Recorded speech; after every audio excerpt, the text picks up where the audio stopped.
Hello, this is Anne with Health by Anne Marie. Thanks again for coming to my podcast. Today we're going to be talking about the brain, relationships, and healing. This podcast is packed full of information, and I hope you get a lot out of it. By the way, you can go to my website at www.healthbyanemarie.com and sign up for a free discovery session to talk with me. Stay tuned. I'm talking about relationships and healing. We all are in relationship from the time we are born until for our whole life. We're in different relationships. So it's not just an intimate relationship we're in all kinds of relationships. I'll get into it a little bit later.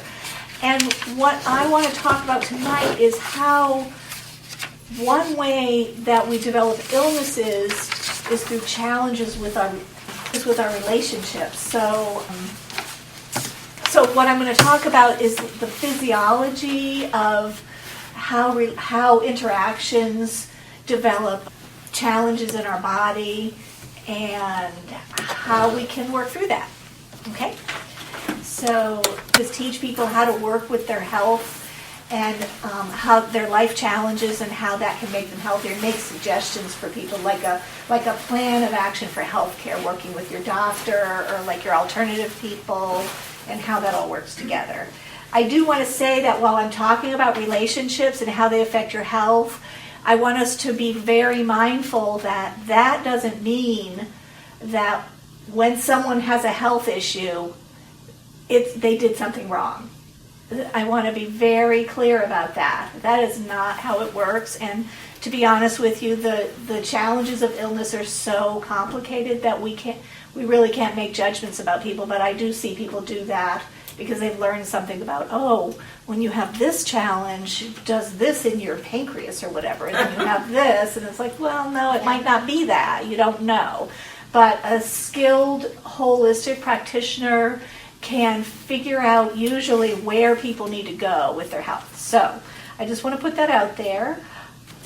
I would say take what you need, leave the rest.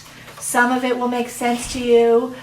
And what happens is when we're in relationship, and this starts from an early age, we used to think, or when an event happens, but it can be a small event, or it can be a large event. And I'll give the reason I say it can be a small event but be so important is sometimes as children, we think they're small events for children, but they're something that gets stuck in their body and lasts through their whole lives until they figure it out. So what we used to think, though, in neurology was that people would have an event happen, it would come into your brain, it would come into your thought center of your brain, and I may or may not refer to some of those parts in your brain. That sort of wormy part at the top, the big part of your brain, that's your thinking part of your brain. But deep in what I call your deep brain, where all those little parts are, and there's a lot of like hypothalamus, amygdala is pointing to it, that's what I refer to as your limbic system or your deep brain. And those are not thinking parts, but they're parts that produce hormones, neurotransmitters, a lot of things that move to dopamine, epinephrine, that move to different parts of your body.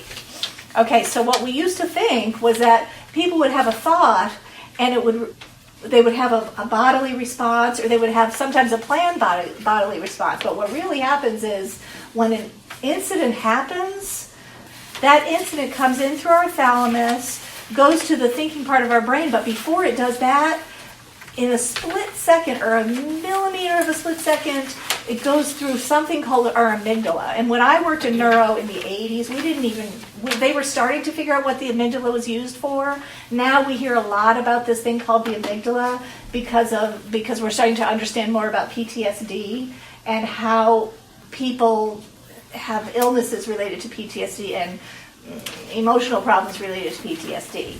But in this case, and in any event that we have, the amygdala produces a hormones, and it travels through the nervous system into a weakened part of our body where a stress point will reside. So, for example, we might have an incident as a small child. It might be nothing, but to a child it might be a big thing.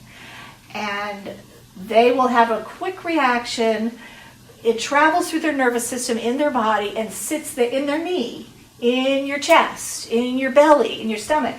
Something like that. It will sit there and cause a stress point. So literally, it will cause a tightened area of your body that really doesn't function as well as it could until that stress is relieved.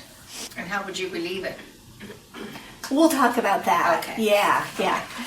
In the meantime, what's happening is that's already happened. Before we even know it, that's already sitting in our body. But what we're doing is because of that event, we're thinking and planning and we're making a response. What happens later on is we'll have repeated events that sometimes aren't even really similar to that previous event, but they trigger the response that we have. So you might have a relationship with somebody and you were interacting with them and they'll have a reaction. You're like, I don't know why they reacted like that. I didn't think they would react like that. It could be related to something earlier on. It probably is related to something earlier on, probably with a relationship with another person. I had a friend years ago who said, we're all like jagged rocks bumping up against each other, trying to smooth each other out. And that's really what life is all about. We're all interacting with people. This is the reason I'm talking about this is I want to explain how we get illnesses in our body. It's scientifically shown that this happens. So we have things released in our body, catecholamines, adrenaline, noradrenaline, which is epinephrine, are released and cause a fight or flight response. And you've probably heard of the fight or flight response. Mm-hmm. We also have a lot of other hormones, neurotransmitters, that are released in our brain and work in other parts of our body, which is another reason why we can have illnesses in other parts of our body related to events that happen. Have you ever heard of the term psychoneuroimmunology? A few years back, they started using it a lot, and it is related to this process. It's related to this. So we will develop cellular memory in different parts of our body, and that can cause illnesses later on. Later, an event or experience can happen that awakens the memory, and I talked about that a little bit, located in that part of the body, and trigger the same response. So that's what I was talking about, where something similar, it doesn't appear to be similar, can happen, and you can have a response that you had when you were like 2. Which is why, for example, I'll give you a little example. My daughter had a math teacher when she was in middle school or something, and the way she was explaining how her math teacher reacted to her, I said, you just don't realize your math teacher is acting like she's 16. It probably has something to do with her 16-year-old part of her that didn't process things, or something happened when she was 16. I said, but the thing is, she's your math teacher, and I'm really sorry, but that's, you just have to work with it the best you can. Yeah. Biochemical functions of major organ systems are regulated by the mind. So this is why thoughts and feelings that we experience come into our brain and develop biochemical reactions that sit in our body. Some people have heard of the term cortisol. I know the nurses have, and we look at cortisol levels. And it's fine short term to have elevated cortisol. We have symptoms like increased muscle tension, increased heart rate, respiratory rate, metabolic rate, fear, nervousness, irritation, negativity, heart racing, dilated pupils, increased blood pressure, increased glucose. That's okay short term, but long term, if you have increased cortisol levels, you can really wear yourself out. And you can take 2 people side by side, one who has had a trauma. I'll give you an example of 2 people in their 50s. One almost looked like she was in her 70s or 80s. The other one, she had had a daughter who went through a car accident, spent a long time in the hospital, and they thought she was going to die. So she went through elevated cortisol levels and all these other things for a long term, which aged her body. So that just shows you those experiences can really change your physical body. That person did a lot of journaling to try to work through the process that she went through with her daughter to try to heal those responses that she had, because you keep having those responses after the event is over. So long-term effects of trauma or experiences can cause angina, tension headaches, arrhythmias.